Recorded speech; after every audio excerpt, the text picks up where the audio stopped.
Hello student, मैं अवधेश कुमार पांडे सुमित्रा बालिका inter college के यूट्यूब चैनल पर आपका पुनः स्वागत करता हूं। आज हम आपको बताएंगे कक्षा 9 का पाठ 14 का जो लेसन है प्राकृतिक संपदा और संसाधन। उसमें हमने आपको ग्रीन हाउस प्रभाव बताया था, ओजोन परत बताई थी, ग्लोबल वार्मिंग बताया था और आज हम आपको बताएंगे मृदा। मृदा जिसको हम बोल सकते हैं, आम बोलचाल की भाषा बोलते हैं मिट्टी।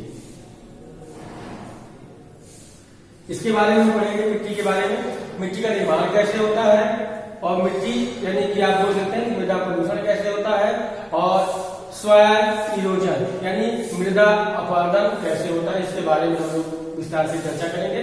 सबसे पहले हम जाने कि मृदा होता क्या है। पृथ्वी की सबसे बाहरी जो परत होती है उसको भी भूपृष्ठ बोलते हैं। यानी कि जैसे मान लीजिए पृथ्वी है, हमारा ग्लोब है और पृथ्वी की जो सबसे बाहरी परत है, सबसे ऊपर वाली परत, इसको हम बोलते हैं भूपृष्ठ। क्या बोलते हैं? इसको बोलते हैं भूपृष्ठ। इसी भूपृष्ठ पर हम लोग निवास करते हैं और भूपृष्ठ में तमाम आपके सजीव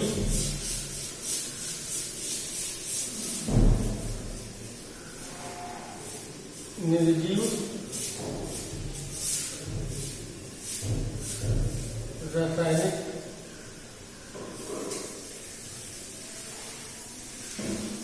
पदार्थ प्लस आपका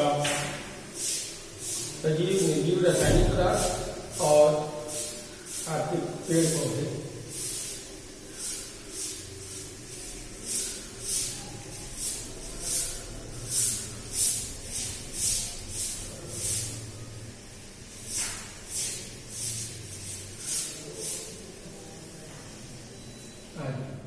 यानी कि जो हमारी पृथ्वी की सबसे बाहरी परत जिसको हम भूपृष्ठ बोलते हैं, उसके सजीव भी पाए जाते हैं, निर्जीव भी पाए जाते हैं, रासायनिक पदार्थ भी पाए जाते हैं। और अगर आप सही जाने तो सजीव में ही आपके पेड़ पौधे भी आ जाएंगे, रासायनिक पदार्थ होते हैं, पत्थर, कंकड़ पत्थर और तमाम आपकी गैसें सभी पाई जाती हैं। और मिट्टी कैसे बनता है? पृथ्वी की सबसे बाहरी परत को भूपृष्ठ बोलते हैं। इस पर छोटी छोटी तमाम चट्टानें होती हैं और ये क्या होती हैं चट्टानें? ये चट्टानें धीरे धीरे करके, धीरे हवा के कारण या पानी के कारण या सूर्य के प्रकाश के कारण धीरे धीरे करके इनमें प्रसार होता है। ये टूटती हैं, टूटने के बाद ये धीरे धीरे करके मिट्टी का रूप ले लेती हैं। आप बोल सकते हैं कि मिट्टी एक प्रकार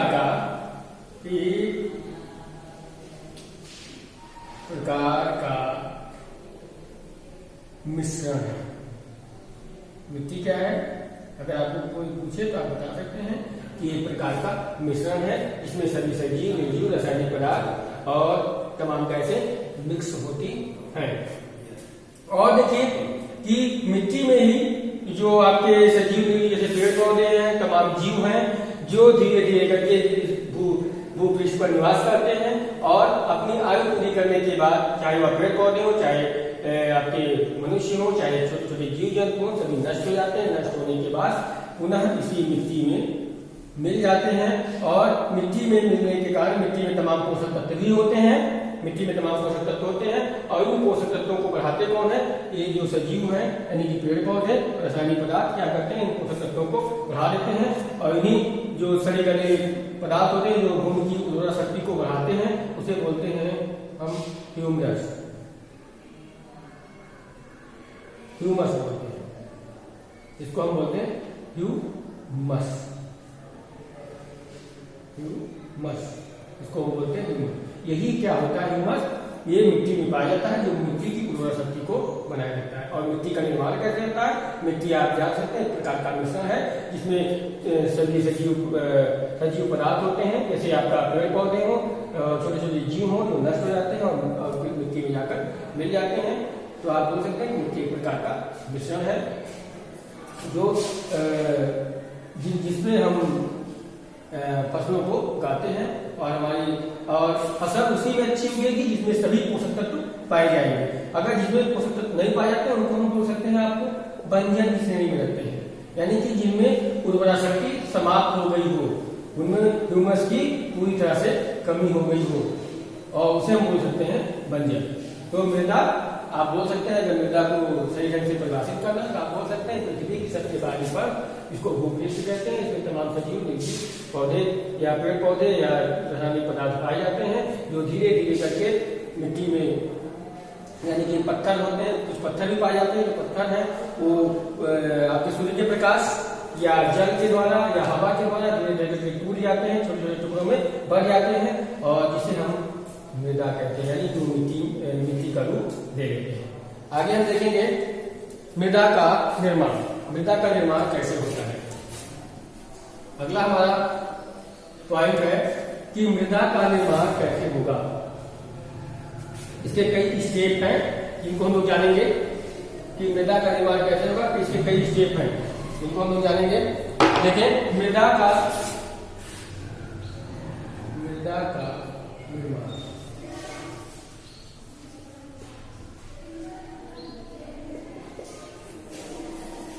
अगर आपको मृदा का निर्माण करना है तो इसके लिए आप देख सकते हैं कि मृदा के निर्माण में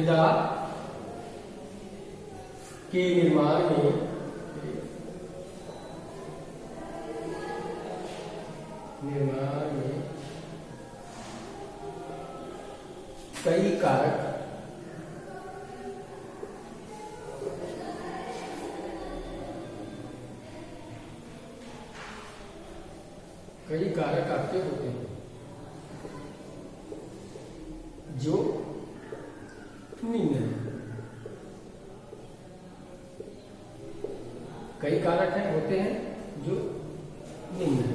इनमें पहला आपका हो जाएगा सूर्य का प्रकाश। पहला आपका जो कारक होगा वो सूर्य उसको बोलते हैं। अब आप सोचेंगे कि सूर्य का प्रकाश कैसे मृदा का निर्माण करने में सहायक होता है। तो आप जानिए कि जो छोटे छोटे पहाड़ होते हैं, छोटे छोटे टीले होते हैं, जब सूर्य का प्रकाश इन पत्थरों पर या पहाड़ों पर पड़ता है तो इन पहाड़ों में क्या होता है, प्रसार होता है। प्रसार में होता है फैलाव। क्या होगा, इनमें प्रसार या फैलाव होगा, और इसी फैलाव के कारण क्या होता है, पत्थर धीरे धीरे करके ये फैलते जाते हैं। पहले बड़ा टुकड़ा था, ये फैलाव हुआ, 2 टुकड़ों में बट गया, और 2 टुकड़ों में बटने के बाद फिर इसमें सूर्य का प्रकाश जब पड़ा तो ये 4 टुकड़ों में बटा, और फिर क्या हुआ 5, 6, 7, 8, 9, मतलब कई छोटे छोटे टुकड़ों में बच जाएगा, और फिर क्या होगा, ये मृदा का निर्माण करेगा। तो आप जानिए कि सूर्य का प्रकाश भी क्या करता है, मृदा के निर्माण में सहायता करता है। और कैसे सहायता करता है, जो छोटे छोटे पहाड़ होते हैं, पत्थर होते हैं, उनमें जब सूर्य का प्रकाश पड़ता है तो वो गर्म होते हैं। गर्म होने के बाद उसमें फैलाव होता है, फैलाव के बाद वो टूट जाते हैं, और धीरे धीरे करके वो 1 टुकड़े से 2 टुकड़े, 2, 3, 4, 5, 10 कई छोटे छोटे टुकड़ों में बढ़ जाते हैं, और बाद में मृदा का निर्माण कर लेते हैं। अगला पॉइंट है आपका जल। अगला पॉइंट है आपका वाटर कैसे आपका काम करेगा, मृदा के निर्माण में किस प्रकार सहायक होगा, उसको हम जाने। जल,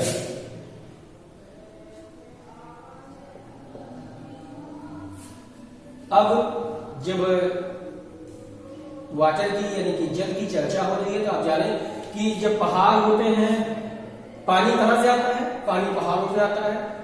रास्ते में जितने भी छोटे छोटे पहाड़ होते हैं, कंकड़ पत्थर होते हैं, वे क्या करते हैं, जल उनसे टकराता है। बार बार टकराने के कारण उनमें भी प्रसार होता है। वो धीरे धीरे करके जो पहाड़ होते हैं, पत्थर होते हैं, छोटे छोटे टुकड़ों में बंटने लगते हैं, और धीरे धीरे करके ये छोटे छोटे टुकड़े और भी छोटे छोटे टुकड़ों में बन जाते हैं, और पानी के साथ आकर मृदा में मिल जाते हैं, और मृदा का निर्माण प्रारंभ कर देते हैं। यानी कि जो आपका जल है, जब जल बहता हुआ आएगा तो पत्थरों पर पत्थर से टकराएगा और पत्थर से टकराने के बाद इसमें वही प्रक्रिया होगी, 2 टुकड़ों में बटा, 2 से फिर क्या होगा 4 होगा, 4 से फिर 6, 10, 11, 12, 13 यानी कि कई छोटे छोटे टुकड़ों में बन जाएंगे और एक समय ऐसा आएगा कि एकदम बारीक हो जाएंगे और बारीक यानी मिट्टी के समान हो जाएंगे और मृदा का निर्माण हो जाएगा। इस प्रकार आप बता सकते हैं कि मृदा के निर्माण में जल भी सहायक होता है। अगला पॉइंट आपका है, तीसरा पॉइंट आपका है वायु। वायु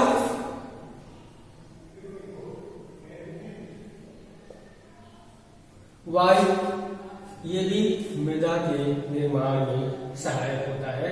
जिस प्रकार आपका जल है और सूर्य का प्रकाश है, ये गर्म करता है पत्थर को, ये पत्थर को बहा के ले जाता है, तोड़ता है। उसी प्रकार वायु भी क्या करता है, पत्थर को क्या करेगा, पहाड़ है, पर्वत है, पत्थर है, उसे क्या करेगा, उसमें जब तेजी से हवा लगती है तो भी आपके जो पहाड़ है वो टूटते हैं, जमीन पर नीचे आकर गिरते हैं और धीरे धीरे करके ये कई छोटे छोटे टुकड़ों में बढ़ते जाते हैं और एक समय ऐसा आता है कि ये भी क्या करते हैं, सॉइल यानी कि मृदा का निर्माण कर देते हैं। और मृदा के निर्माण में आपका चौथा पॉइंट है वो आपका जीव जंतु, जीव जंतु तथा रासायनिक पदार्थ।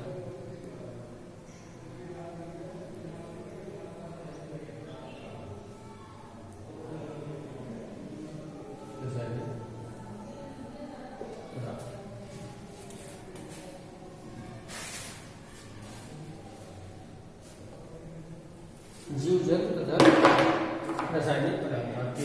आप देखिए ये क्या करते हैं, जीव जंतु तथा रासायनिक पदार्थ। जब जो पेड़ पौधे हैं, जीव जंतु में जैसे पेड़ पौधे हुए, जीव जंतु हुए, ये धीरे धीरे करके अपनी आयु पूरी करने के बाद, यानी कि आपको मालूम है कि सभी जीवों का एक निश्चित जीवन चक्र होता है और एक निश्चित जीवन चक्र के बाद उनकी क्या होती है, मृत्यु हो जाती है।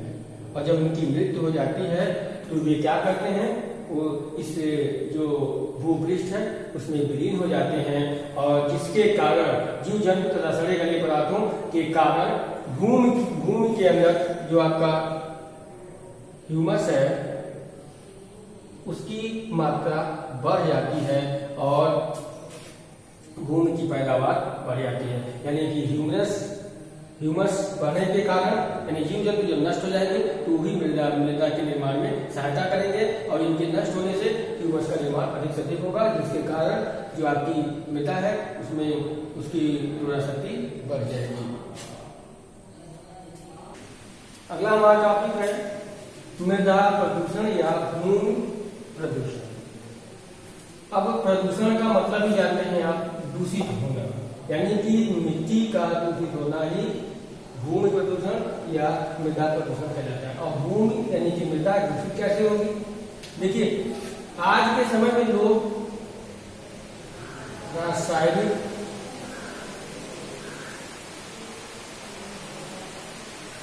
रासायनिक खादों का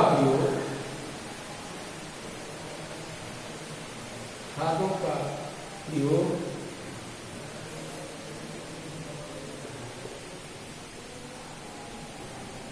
कीटनाशक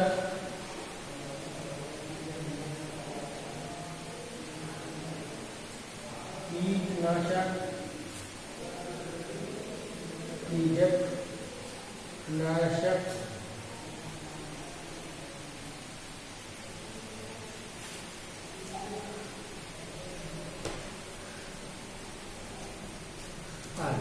देखिए मृदा प्रदूषण में बार बार जैसे आज के समय में क्या लोग पहले क्या है गोबर खाद आदि का प्रयोग करते थे लोग और जिसके कारण भूमि की उर्वरा शक्ति बनी रहती थी। लेकिन अब क्या है, लोग रासायनिक खादों का यानी कि जैविक खादों को छोड़कर रासायनिक खादों का अधिक से अधिक प्रयोग करते हैं, जिसके कारण क्या हो रही है, भूमि की उर्वरा शक्ति कम हो रही है और भूमि का प्रदूषण यानी मृदा का प्रदूषण बढ़ रहा है। और इसमें एक तत्व एक और भी है, कीटनाशक और पीड़कनाशक आदि का प्रयोग, यानी कि खेतों में लोग कीटनाशक दवाइयों का प्रयोग करें, जैसे गैमेक्सिन हो गया, फिनाल हो गया, तमाम कीटनाशकों का प्रयोग किया जाता है, जिसके कीटनाशक जैसे ग्लाइफर आदि का प्रयोग लगातार भूमि में करने के कारण, खेतों में करने का धीरे धीरे करके जो कीटनाशक है और कीटनाशक है ये जमीन की मृदा में जाकर मिल रहे हैं और भूमि को दूषित कर रहे हैं, और जिसके कारण भूमि की उर्वरा शक्ति कम हो रही है। कभी कभी तो क्या होता है कि अगर इनका प्रयोग ज्यादा कर लेते हैं हम तो भूमि बंजर भी हो जाती है, यानी कि भूमि की उर्वरा शक्ति कम हो जाती है। क्यों कम हो जाती है? क्योंकि इसमें जो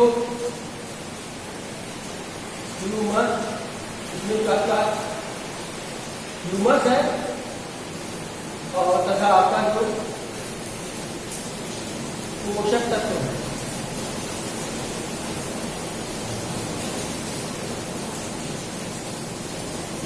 ह्यूमस और तथा पोषक तत्व, ये पोषक तत्व क्या करते हैं? ये पोषक तत्व की कमी हो जाती है, जिसके कारण भूमि की उर्वरा शक्ति कम हो जाती है, और भूमि में जब इनकी पूरी मात्रा शक्ति कम हो जाती है तो उसे हम बोल सकते हैं मृदा प्रदूषण। और इसके लिए सहायक में आप लिख सकते हैं, अगर मान लीजिए आगे आप भूमि प्रदूषण किसे कहेंगे तो आप बोलेंगे कि अधिक से अधिक खादों, कीटनाशकों आदि का प्रयोग करने के कारण धीरे धीरे भूमि की उर्वरा शक्ति समाप्त हो जाती है और भूमि की पैदावार जो कि फसलें होती हैं उनकी पैदावार कम हो जाती है, जिसे बोलते हैं मृदा प्रदूषण। और मृदा प्रदूषण को रोकने के लिए हम अधिक से अधिक क्या कर सकते हैं? पहली बात कि अधिक से अधिक रासायनिक खादों का प्रयोग न करें, अधिक से अधिक जैविक खादों का प्रयोग करें, कीटनाशकों तथा कीटनाशकों का प्रयोग कम करें, और समय समय पर मिट्टी की जांच करवाएं, और मिट्टी की जांच कराने के बाद देखें कि उसमें किस पोषक तत्व की कमी है, उसी पोषक तत्व का प्रयोग हम भूमि के अंदर ज्यादा करें, जिससे क्या होगा कि आपके जो मृदा प्रदूषण है उसको रोका जा सकता है। मृदा अपरदन के बारे में चर्चा करेंगे, जिसको हम अगले वीडियो में बताएंगे और इसके बारे में हम विस्तार से चर्चा करेंगे। और हमने जो आपको इस सेशन में प्राकृतिक संपदा तथा संसाधन है जितने भी टॉपिक आपको बताया है उसको आप पढ़ेंगे। अगर उसमें कोई आपको दिक्कत होती है उसे यूट्यूब चैनल के कमेंट्स बॉक्स में लिखिए, उस कमेंट्स करें, और जो भी आपकी असुविधा होगी या गलतियां होंगी, आपको नहीं समझ में आ रहा, उसको हम पुनः आपको कमेंट के माध्यम से समझाएंगे। धन्यवाद।